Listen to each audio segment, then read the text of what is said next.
Okay, this is not to fearmonger at all, so do not feel fear from hearing what I'm about to tell you.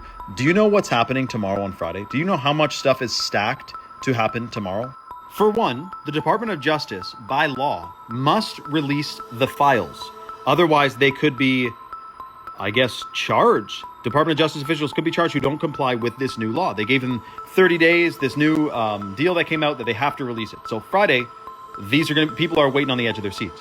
But that's the tip of the iceberg. We also have 3-Eye Atlas, which, again, I'm not saying is aliens, but it's pretty clear if you read the Fox News and New York Times articles interviewing that astrophysicist, NASA astronaut, whatever his name is, Loeb, whatever his last name.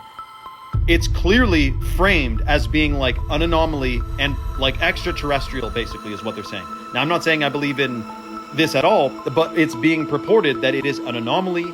It's like heading in a strange direction, the way it's driving, the way it's maneuvering the cosmos. It's emitting this light, unknown celestial object, probe. They're calling it all kinds of things. That's supposed to come, its closest part of Earth is basically coming to Earth on Friday. Okay, so that's another thing. You know, Dan Bongino, he was supposed to step down on Friday, December 19th. It's changed to January 1st now, but he was supposed to step down December 19th, Friday as well. Side note, what I noticed while I was researching for this video, did you know that when they announced that this news article, look at this. The Republican-led committee has shared several rounds of documents to date, including some 33, where have I heard 33 before? How many vertebrae do we have? How many days Jesus, there's something about him he was 33 years old, of course. Freemason, 33 degrees. You know what I'm talking about. 33, it's encoded, man. So that's shocking. But also, conflict with Venezuela is kicking off. And they apparently said they're ready for a conflict like any second now. Furthermore, do you know that Fridays, historically, and you can Google this, it's a thing. Friday is notorious for gigantic news drops. Usually bad news drops. They always plan things to be released on Fridays because I think the markets are closed. You can't close your positions. We're talking investors, this, that, and the other. The financial markets are heavily impacted by major gigantic news on Friday. And if all weekend your hands are tied because you can't close your trade or your investment, can't call the bank, pull my money out, that's why they save things for Friday. So keep your head on a freaking swivel this Friday.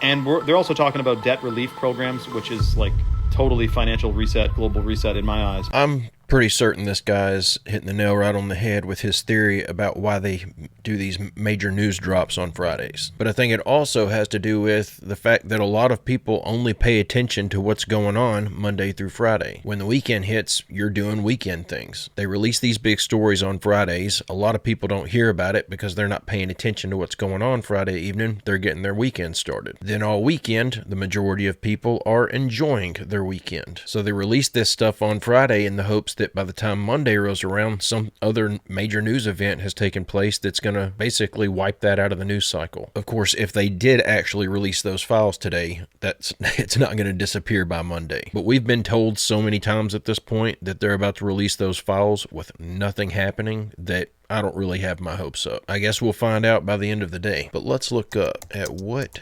time will 3-Eye Atlas be its closest to Earth. Comet 3-Eye Atlas was... Okay, it's already happened. Comet 3-Eye Atlas was closest to Earth early on Friday, December 19th, 2025 at approximately 1 a.m. Eastern Standard Time, passing at about 170 million miles away. We've gotten so many different conflicting stories on this, so much different conflicting information that I've kind of stopped looking at it. Now I'm going to beat myself up all day because I should have had video footage that some amateur astrologist captured in order to put in today's video. But I will look over the internet across the weekend, and if I happen to see anything, I'll put it in Monday's video. The odds are, if something significant was actually captured, it's probably not even online yet. And regardless, even if something was captured, it's likely just going to be another grainy, blurry video that doesn't really show anything. Good morning, everybody. Check out how this yard works. So this side of the fence line back here is all automated. There's no humans allowed. You can see all the robots moving around. They're called AGVs, automated guided vehicles. So they're all bringing containers of the ship and taking them from the ship. Then they take them over here to the yard.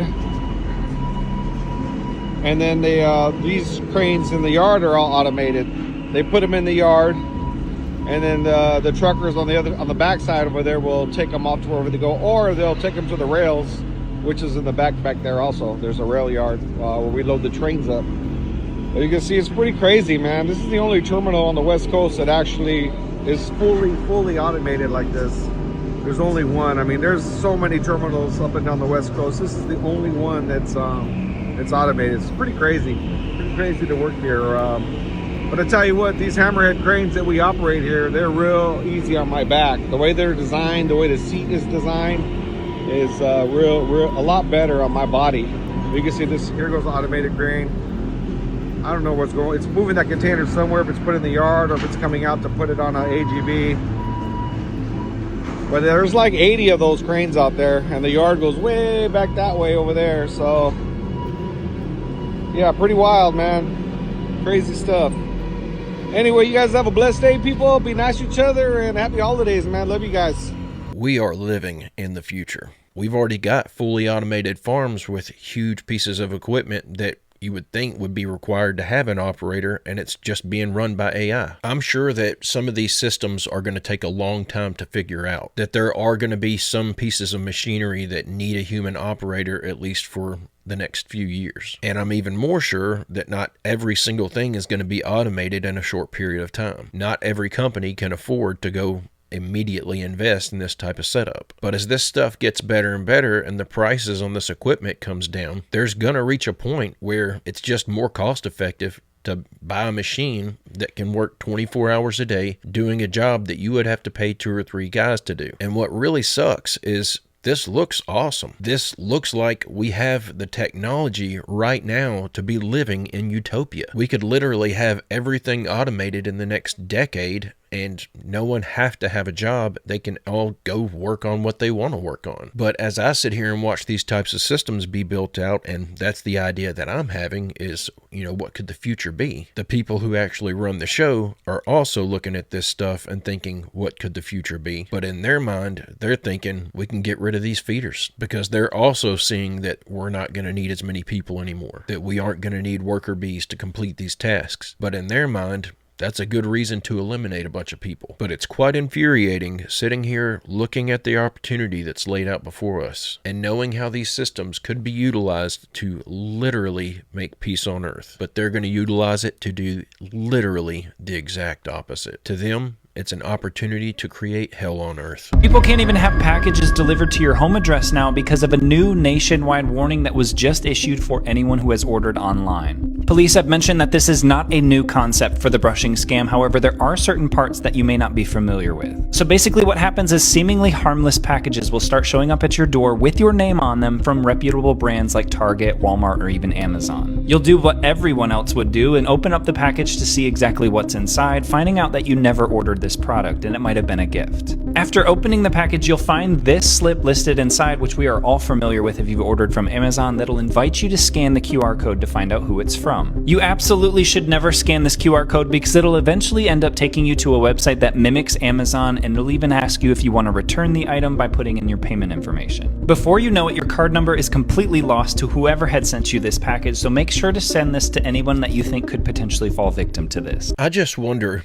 if you have, let's say that you get a package like this and you don't know who sent the thing, it appears to be a gift that someone has sent to your house, but you open it up and you find that little piece of paper, which is in almost every Amazon order, and it says there on that slip to scan this QR code. Almost everyone has the Amazon app on their phone, or I would assume that most people do, and your phone would be what you're scanning the QR code with. So I would say a good way to defend yourself against this is if you scan that QR code and it doesn't open the app but takes you to a website. And besides that, I've never scanned one of those codes before, been taken to the Amazon app, and then asked to put in my credit card information. I would say anything that you scan that takes you anywhere that then asks for your credit card information, you should back out of it and just leave it alone. If you do get one of these and you are really curious about who sent it to you, or if it was sent by mistake and you don't want to take this risk, just call Amazon and give them the information on that slip. Because if it's part of this brushing scam, then the package probably didn't even actually actually come from Amazon. So if you call them and they don't have any record of that package in their system, there's your answer. You just avoided being scammed. But I just wanted to put this in here because, like the guy said, this affects anyone who orders online. What is that, 100% of the population? I just wanted to make sure that everyone was aware of this. Senator Roberts. Thank you. As a servant to the many different people who make up our one Queensland community, I draw the Senate's attention to the United Nations World Health Organisation's current attempt at child grooming. This speech is part of my longer essay on this topic, published yesterday in The Spectator Online. The World Health Organization has orchestrated a framework for health and education policymakers called Standards for Sexuality Education in Europe. Only last month, the World Health Organization tried to expand this agenda worldwide and failed to get the numbers for now. Not to be outdone, the UN has a complementary framework called the International Guidance on Sexuality Education. The World Health Organization and the UN preferred framework demands that sex education begin at birth and under the state's guidance, not the parents. In their own words, quote, "This framework aims to empower children and young people to develop respectful sexual relationships. These skills can help children and young people form respectful and healthy relationships with romantic or sexual partners. By age 4, the child will have knowledge of biological reproduction and sexuality sufficient to differentiate between heterosexual and homosexual behaviour and will be taught about consent. Under 4, by age 6, children will be exposed to education on intercourse, masturbation and pornography. By age 9, these will be actually taught with the intent of achieving an adult knowledge with the assumption these 9-year-olds would have had their first sexual encounter. Well, they will now. By age 12, the World Health Organization will place all this knowledge into the appropriate political context, thereby destroying our kids' chances of ever having a loving, monogamous relationship. Children are impressionable and in early formative years can be scarred for life. Adult sexual content has no place in the child's education in the way these monsters propose. It's time to get out of the pervert's paradise that the UN and its agencies have become. That's one of the most disgusting and disturbing things I've ever heard proposed. I would say that that's pretty good cause for investigating everyone involved in this for pedophilia. Proposing an idea like that makes it sound like they're being funded by these trafficking organizations. I have a 6-year-old son, and the only thing that he knows about physical intimacy is that hugs and kisses are what you give mom and dad to show each other that you love each other. It is the parent's job to determine when a child is old enough or mature enough, more importantly, to understand how this stuff works. It's the parent's job to give this education to their child. I understand that if a child is about to be 18 years old and their parents have dropped the ball and they've given them no information, they're essentially throwing them to the wolves, then yeah, at that point, maybe it's appropriate to give a little physical education in the public school system. But that shouldn't be anything more than teaching the difference between the male and the female body and how reproduction works. Anyone who's on board with this idea, they need to be investigated. They're probably doing something they shouldn't be. But in my eyes, all these politicians and these elites that are sitting here proposing these ridiculously wicked and evil ideas, all they're doing by pushing this stuff is giving us more reason to stand up and fight back against them. And they're giving us less and less reason to have any sort of empathy or sympathy for them whenever we finally do. Klaus Schwab is getting worried. His WEF 2030 agenda has been exposed by his own arrogance about having penetrated the cabinets with his WEF puppets like Sunak in the UK, also Trudeau in Canada, and they now fear the masses rising in a revolution against the elitists and the globalists. New World Order. He attacks Brexit and criticizes Trump 2024. They are becoming afraid. So watch this. So now they've been talking openly about having all their WEF little buddies in all the cabinets and all the Western governments. Yeah, for the stakeholders. And he said that out loud. Now people know, and people are getting upset about it. Well, here's what he says now. For this reason, what we have seen in the elections in the United States, in the Brexit vote, this anger of people against globalization and against the elites. If you look what's happening in the United States, particularly, you have this anti-system movement. What we are seeing is a revolution against the system. It's dismantling the system, and we see certain elements of this now in the new US administration. So he's saying, oh my, the people are rising up against the system that we created, that we've entrapped them in. People are rising up against it. And by the way, the most important thing to remember about this is none of it's a conspiracy. I know. Yeah. This melted wax statue of Colonel Klink has been very open about this plan the whole time. The idea, they had no idea anyone would have a problem with this. Yeah, all those, like, you'll own nothing and love it. They put it out, the statement. People look at it. They're like, oh, everyone's mad. You got to debunk the thing we literally just said.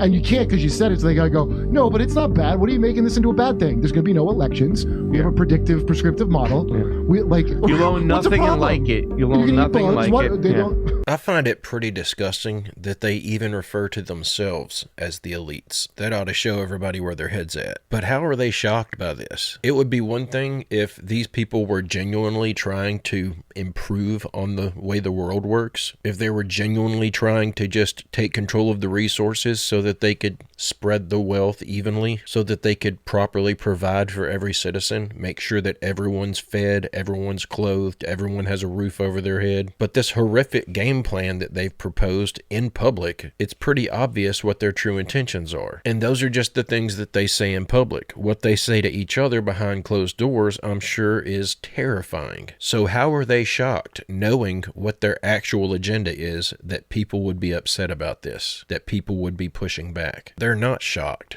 They expected this. This is just a new narrative they're pushing, trying to act like they don't understand why people don't want this new game plan, because they want people to believe that they actually have a good agenda. They want people to believe that they're shocked because they're just trying to do good. Why would everyone oppose that?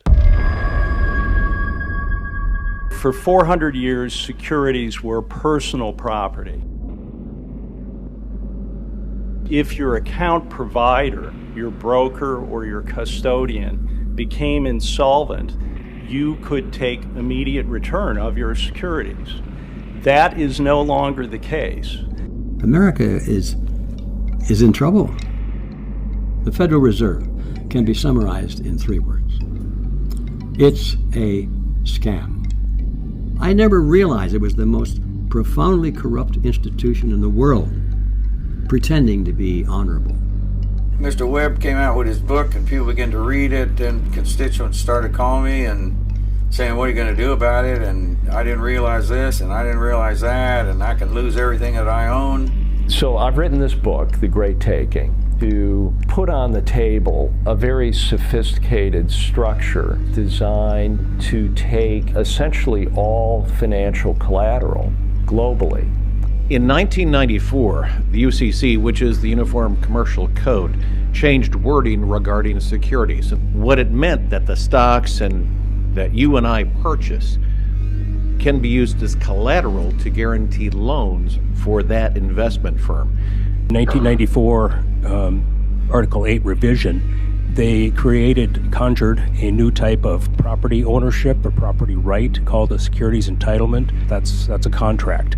So it isn't a security in the sense that you thought you used to own something on paper. You own securities. You own, the number that says on your brokerage statement. But securities, are more fungible in that respect. I just want to regurgitate what I think I'm hearing. So, given the fact that these securities are in a pool, they are using the securities in the pool as collateral, but you don't know necessarily if they're using yours or somebody else's. That's my understanding. The financial system, the custodians, are empowered to borrow the securities out of the pool without any limit at all. Taking that the next step, which would mean potentially if your investment firm went bankrupt, your assets could be pledged to that. The secured creditors have absolute assurance that they will keep the client collateral in the event of insolvency. And this is the shocker, not your insolvency, but insolvency of the people that secretly used your securities as collateral. That's insane. That's ridiculous. We all own our own property. I pulled out the book and read the section of code he was talking about. It's like, I'll be damned. I read that the same way he does. So there is a legitimate concern. As individuals, these are our securities. We're not pledging them for any institution, but by God, it's ours. I'm glad that they're bringing this bill, and hopefully we'll make sure that at least the citizens of Tennessee are the highest priority when it comes to their assets being protected, and if anything happens, God forbid it does, that they'll get their assets back. The derivatives complex, so it gone from 100 to 700 trillion in 5 years. It's now estimated to be maybe 2 quadrillion. I didn't even know quadrillion was actually a real word. I thought it was something I made up when I was 7. They don't need your money. They can create unlimited money. It is about subjugation of people. We're in a hybrid war that is open-ended. Kissinger said a long time ago, if you want to control people, you control food. If you want to control nations, you control oil. If you want to control the world, you control money. So if what you're using as a monetary value is not your property, you have none. You have nothing. You are a slave. The average person is doomed. They have to wake up. They have to learn a little bit about what the real world is about. They have to stop buying into the myth. So if I'm understanding this right, it would essentially be the same as if you purchased a home, but you had the mortgage with a bank. Let's say you're about to pay it off. You've got 3 payments left in a 30-year mortgage. But the bank, having taken out a massive loan using your home as collateral, does something wrong and ends up going belly up. Now, your home that you've spent 29 years and 9 months paying on is no longer yours. They just lost your property to whoever it was that gave them that loan that they weren't able to pay back. So unless I'm misunderstanding, it sounds like that's what they're saying is going on, but in regards to stocks. Well, that's how they're going to end up owning everything. So it sounds to me like even the people who probably put themselves in the same pool as the elites, people who have $100 million worth of assets, even they're about to lose everything with this global takeover. So it sounds like the only people who are going to actually walk away from this unscathed are the people who are setting up the game plan, the people who actually know what's going on, because they're the ones that got the laws changed and got this system set up. They're the end lender. So we put the Federal Reserve in charge of all of our money, and they've slowly taken everything. All they've got to do is start putting banks out of business, start putting these security companies out of business that control all these stocks and bonds, start closing down investment firms, and basically overnight 99% of people are going to be completely without any assets, meaning they're going to be completely without anything. We have got to start unifying. White Brits becoming a minority, the foreign-born becoming a majority, and about a quarter of the UK following Islam. What is special about 2063?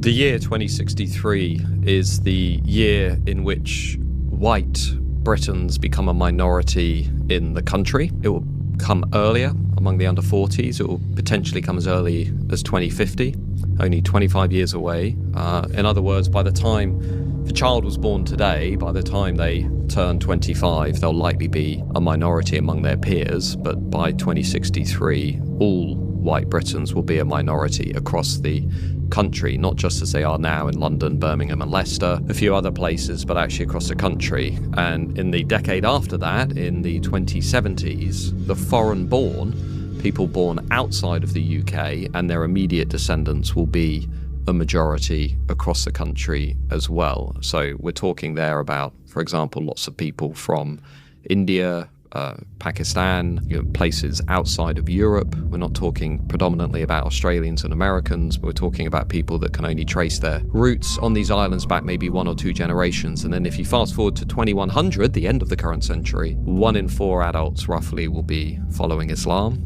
And that will be closer to 1 in 3 among the under 40s. Now, people out there will be saying, where are you getting these numbers from, these figures?